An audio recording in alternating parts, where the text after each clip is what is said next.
Hi everybody, it's Freddie Padilla. I want to talk to you today about the stories we tell ourselves. And by stories I don't mean stories you tell your children, even though actually sometimes you do pass on these kind of stories to your children. I'm talking about things that we all repeat over and over and over in our heads. A lot of times we're not even aware that we keep saying this same thing to ourselves over and over.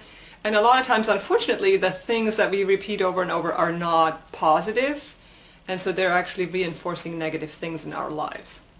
Now, before I start, I want to give a little disclaimer. I'm not a doctor. I'm not giving medical advice. Some of these stories might actually be medical problems, and so if you do have a medical problem, please see your doctor. My videos are just for entertainment purposes only. Try it out. If it helps you, great. If it doesn't, great. They're just suggestions, and they are by no means medical advice. So I'll give you a little example of a story that I used to tell myself a lot, and that was how exhausted I was. I have two little kids. I work full time, and sometimes you're tired, and sometimes that gets a little exhausting. But what I would do is basically all day I would tell myself how exhausted I was. I would get up and I'm like, oh my God, this is exhausting, and I'm tired, and the day hasn't even started. And then throughout the day I would say, oh my God, this is exhausting, I'm exhausted, this is hard, I'm exhausted, I'm tired, And I would just over and over and over repeat that in my head, not even realizing that I was doing it. And to no one's surprise, at the end of the day I was exhausted, because I had told my body all day that it was supposed to be exhausted. Now, the problem with these kind of stories is that whatever you focus your attention on is going to grow, and whatever you take your attention away from is going to shrink. So when I told myself over and over that I was exhausted, I was putting a whole lot of attention on this fact that I was exhausted, and I was actually reinforcing it and making it grow. And so I had to come up with a replacement story. And my replacement story initially was, I feel healthy, I love being a mom, and I'm going to get some great rest tonight. It was a little bit hard for me initially to go from I'm exhausted to I have tons of energy, which is totally an option. If you wanted to replace your negative story with the exact opposite, you can totally do that.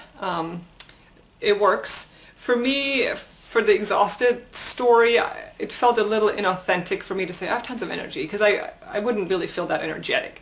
But I felt healthy, and I could tell myself I'm going to have a good night's sleep tonight, and I love being a mom. And so I kind of put a whole bunch of positive statements into the mix that were going to replace this negative belief. Because basically what you're trying to do is you're trying to take attention away from whatever the negative belief is, and you're trying to replace it with something positive. It could be the exact opposite, or it could be whatever positive thing you want to replace it with. Now, your story is hopefully not that you're exhausted, and if you are, I totally understand. But the stories I hear most often from people are different categories. So one category is that there's not enough. And so you might say there's not enough time, there's not enough money, there's not enough clients, there's not enough parking, which is what my parents have, a parking thing. So they always tell themselves there's not enough parking. Another category is I can't lose weight, I can't work with computers, I can't get along with this person, I can't exercise. Another category is I am, which my belief fell into that category. I'm exhausted, I'm not smart enough, I'm not pretty enough, I'm not, energetic enough. And then the last category, and there's thousands more, but these are just ones that I hear often. The last category is I hate. Like I hate my job, I hate this co-worker.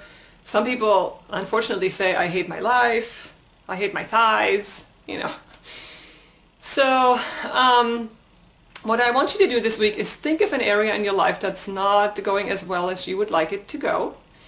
And then, so identify the problem area in your life, and then